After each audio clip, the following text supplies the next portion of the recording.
اللہ کے نام سے جو رحمان اور رحیم ہے۔ الروم نام پہلی ہی آیت کے لفظ غلبت الروم سے ماخوذ ہے۔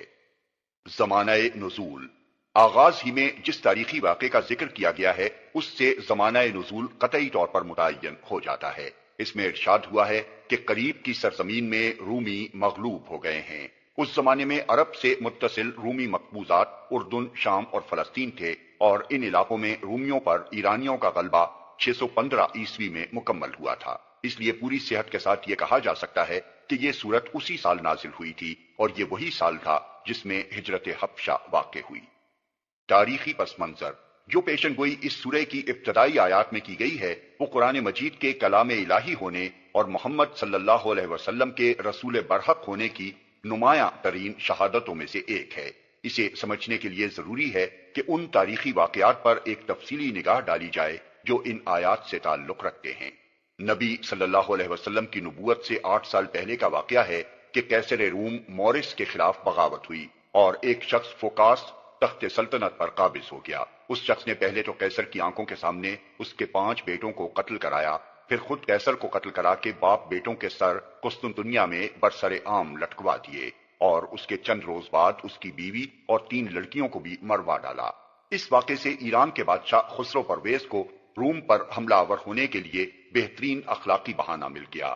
قیصر موریس اس کا محسن تھا، اسی کی مدد سے پرویز کو ایران کا تخت نصیب ہوا تھا۔ اسے وہ اپنا باپ کہتا تھا۔ اس بنا پر اس نے اعلان کیا کہ میں غاصب فوکاس سے اس ظلم کا بدلہ لوں گا جو اس نے میرے مجازی باپ اور اس کی اولاد پر اٹھایا ہے۔ 603 عیسوی میں اس نے سلطنت روم کے خلاف جنگ کا آغاز کیا، اور چند سال کے اندر وہ فوکاس کی فوجوں کو پے در پے شکستیں دیتا ہوا ایک طرف ایشیائی کوچٹ میں ایڈیسا موجودہ اورفا تک، اور دوسری طرف شام میں حلب اور انطاکیہ تک پہنچ گیا۔ روم کے آیان سلطنت یہ دیکھ کر کہ فوکاس ملک کو نہیں بچا سکتا، افریقہ کے گورنر سے مدد کے طالب ہوئے۔ اس نے اپنے بیٹے ہرقل کو ایک طاقتور بیڑے کے ساتھ قسطنطنیہ بھیج دیا۔ اس کے پہنچتے ہی فوکاس معزول کر دیا گیا، اس کی جگہ ہرقل قیصر بنایا گیا، اور اس نے برسر اقتدار آ کر فوکاس کے ساتھ وہی کیا جو اس نے مورس کے ساتھ کیا تھا۔ یہ 610 عیسوی کا واقعہ ہے، اور یہ وہی سال ہے جس میں نبی صلی اللہ علیہ وسلم اللہ کی طرف سے منصب نبوت پر سرفراز ہوئے۔ خسرو پرویز نے جس اخلاقی بہانے کو بنیاد بنا کر جنگ چھیڑی تھی، فوکاس کے عزل اور قتل کے بعد وہ ختم ہو چکا تھا۔ اگر واقعی اس کی جنگ کا مقصد غاصب فوکاس سے اس کے ظلم کا بدلہ لینا ہوتا تو اس کے مارے جانے پر اسے نئے قیصر سے صلح کر لینی چاہیے تھی، مگر اس نے پھر بھی جنگ جاری رکھی، اور اب اس جنگ کو اس نے مجوسیت اور مسیحیت کی مذہبی جنگ کا رنگ دے دیا۔ عیسائیوں کے جن فرقوں کو رومی سلطنت کے سرکاری کلیسا نے ملحد قرار دے کر سالہ سال سے تختہ مشق ستم بنا رکھا تھا، یعنی نستوری اور یعقوبی وغیرہ، ان کی ساری ہمدردیاں بھی مجوسی حملہ آوروں کے ساتھ ہو گئیں، اور یہودیوں نے بھی مجوسیوں کا ساتھ دیا، حتیٰ کہ خسرو پرویز کی فوج میں بھرتی ہونے والے یہودیوں کی تعداد 26,000 تک پہنچ گئی۔ ہرقل آ کر اس سیلاب کو نہ روک سکا۔ تخت نشین ہوتے ہی پہلی اطلاع جو اسے مشرق سے ملی وہ انطاکیہ پر ایرانی قبضے کی تھی۔ اس کے بعد 613 عیسوی میں دمشق فتح ہوا، پھر 614 عیسوی میں بیت المقدس پر قبضہ کر کے ایرانیوں نے مسیحی دنیا پر قیامت ڈھا دی۔ 90,000 عیسائی اس شہر میں قتل کیے گئے۔ ان کا سب سے زیادہ مقدس کلیسا کنیسۃ القیامہ برباد کر دیا گیا۔ اصلی صلیب جس کے متعلق عیسائیوں کا عقیدہ تھا کہ اسی پر مسیح نے جان دی تھی، مجوسیوں نے چھین کر مدائن پہنچا دی۔ لاٹ پادری زکریا کو بھی وہ پکڑ کر لے گئے، اور شہر کے تمام بڑے بڑے گرجوں کو انہوں نے مسمار کر دیا۔ اس فتح کا نشہ جس بری طرح خسرو پرویز پر چڑھا تھا اس کا اندازہ اس خط سے ہوتا ہے جو اس نے بیت المقدس سے ہرقل کو لکھا تھا۔ اس میں وہ کہتا ہے، سب خداؤں سے بڑا خدا، تمام روئے زمین کے مالک خسرو کی طرف سے اس کے کمینہ اور بے شعور بندے ہرقل کے نام۔ تو کہتا ہے کہ تجھے اپنے رب پر بھروسہ ہے، کیوں نہ تیرے رب نے یروشلم کو میرے ہاتھ سے بچا لیا۔ اس فتح کے بعد 1 سال کے اندر اندر ایرانی فوجیں اردن، فلسطین اور جزیرہ نما سینا کے پورے علاقے میں قابض ہو کر حدود مصر تک پہنچ گئیں۔ یہ وہ زمانہ تھا جب مکہ معظمہ میں ایک اور اس سے بدرجہ زیادہ تاریخی اہمیت رکھنے والی جنگ برپا تھی۔ یہاں توحید کے علم بردار سیدنا محمد صلی اللہ علیہ وسلم کی قیادت میں اور شرک کے پیروکار سرداران قریش کی رہنمائی میں ایک دوسرے سے برسرے جنگ تھے۔ اور نوبت یہاں تک پہنچ گئی تھی کہ 615 عیسوی میں مسلمانوں کی ایک بڑی تعداد کو اپنا گھر بار چھوڑ کر حبش کی عیسائی سلطنت میں جو روم کی حلیف تھی پناہ لینی پڑی۔ اس وقت سلطنت روم پر ایران کے غلبے کا چرچا ہر زبان پر تھا۔ مکے کے مشرکین اس پر بغلیں بجا رہے تھے اور مسلمانوں سے کہتے تھے کہ دیکھو ایران کے آتش پرست فتح پا رہے ہیں اور وحی اور رسالت کے ماننے والے عیسائی شکست پر شکست کھاتے چلے جا رہے ہیں۔ اسی طرح ہم عرب کے بت پرست بھی تمہیں اور تمہارے دین کو مٹا کر رکھ دیں گے۔ ان حالات میں قرآن مجید کی یہ صورت نازل ہوئی اور اس میں یہ پیشن گوئی کی گئی کہ قریب کی سرزمین میں رومی مغلوب ہو گئے ہیں، مگر اس مغلوبیت کے بعد چند سال کے اندر ہی وہ غالب آ جائیں گے، اور وہ دن وہ ہوگا جب اللہ کی دی ہوئی فتح سے اہل ایمان خوش ہو رہے ہوں گے۔ اس میں ایک کے بجائے دو پیشن گوئیاں تھیں، ایک یہ کہ رومیوں کو غلبہ نصیب ہوگا، دوسرے یہ کہ مسلمانوں کو بھی اسی زمانے میں فتح حاصل ہوگی۔ بظاہر دور دور تک کہیں اس کے آثار موجود نہ تھے کہ ان میں سے کوئی ایک پیشن گوئی بھی چند سال کے اندر پوری ہو جائے گی۔ ایک طرف مٹھی بھر مسلمان تھے جو مکے میں مارے اور کھدیڑے جا رہے تھے، اور اس پیشن گوئی کے بعد بھی 8 سال تک ان کے لیے غلبہ و فتح کا کوئی امکان کسی کو نظر نہ آتا تھا۔ دوسری طرف روم کی مغلوبیت روز بروز بڑھتی چلی گئی۔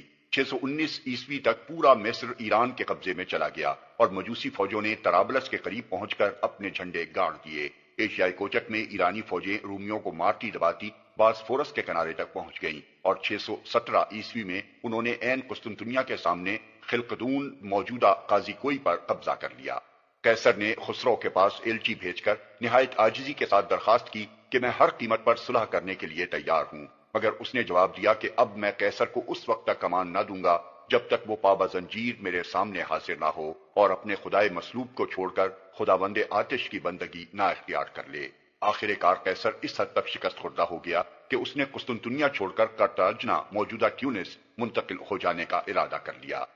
غرض انگریز مورخ گبن کے بقول قرآن مجید کی اس پیشن گوئی کے بعد بھی 7-8 برس تک حالات ایسے تھے کہ کوئی شخص یہ تصور تک نہ کر سکتا تھا کہ رومی سلطنت ایران پر غالب آ جائے گی، بلکہ غلبہ تو درکنار اس وقت تک تو کسی کو یہ امید بھی نہ تھی کہ اب یہ سلطنت زندہ رہ جائے گی۔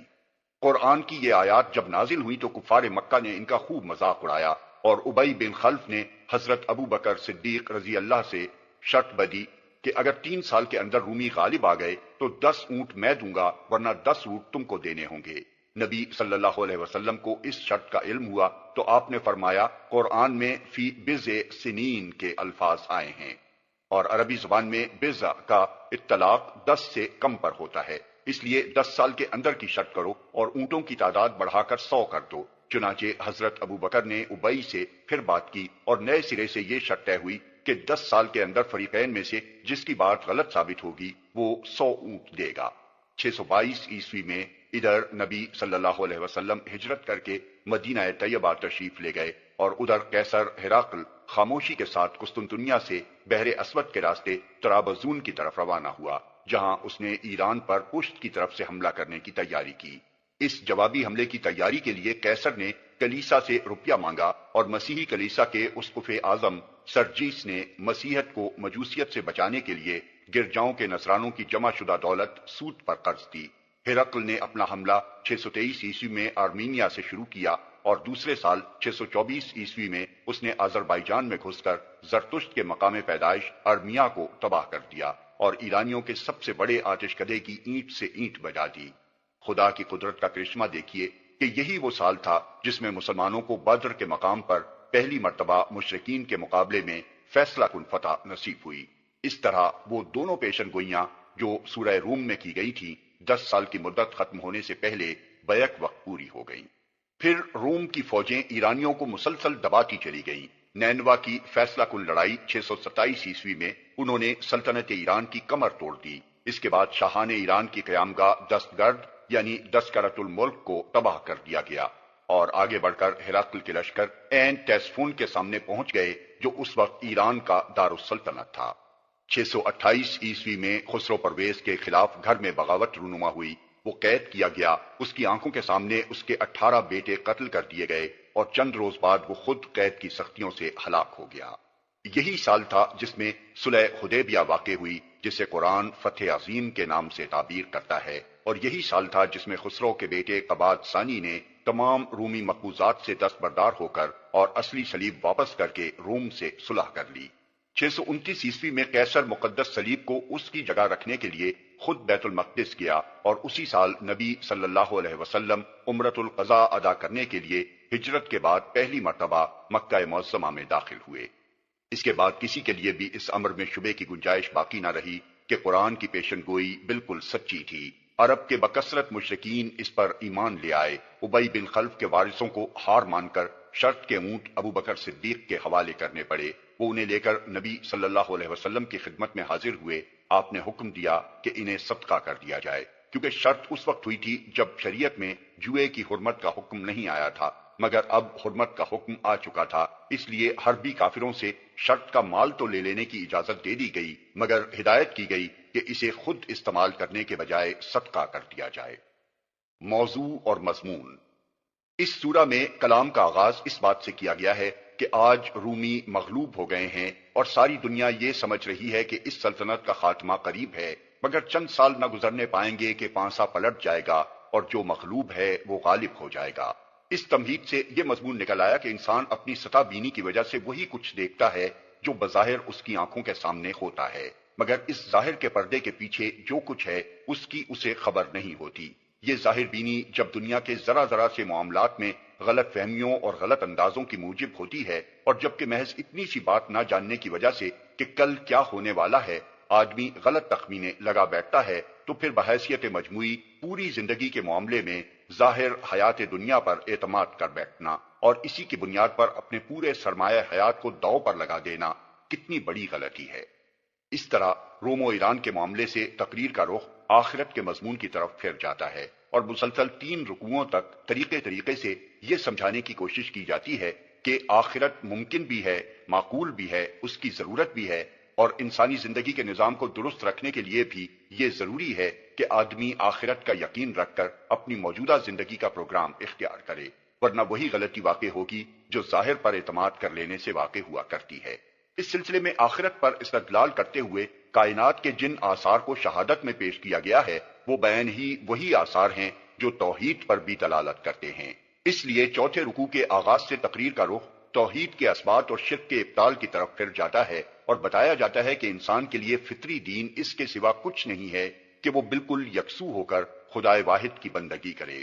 شرک فطرت کائنات اور فطرت انسان کے خلاف ہے، اسی لیے جہاں بھی انسان نے اس گمراہی کو اختیار کیا ہے وہاں فساد رونما ہوا ہے۔ اس موقع پر پھر اس فساد عظیم کی طرف جو اس وقت دنیا کی 2 سب سے بڑی سلطنتوں کے درمیان جنگ کی بدولت برپا تھا اشارہ کیا گیا ہے، اور بتایا گیا ہے کہ یہ فساد بھی شرک کے نتائج میں سے ہے، اور پچھلی انسانی تاریخ میں بھی جتنی قومیں مبتلا فساد ہوئی ہیں وہ سب بھی مشرکی تھیں۔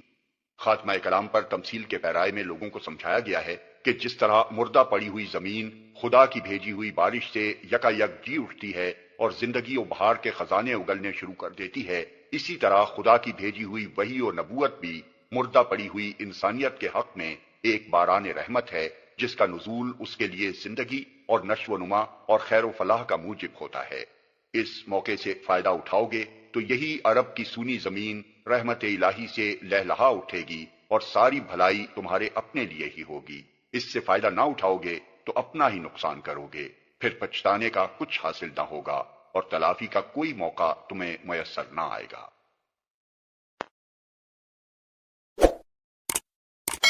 Like, share and subscribe for more videos.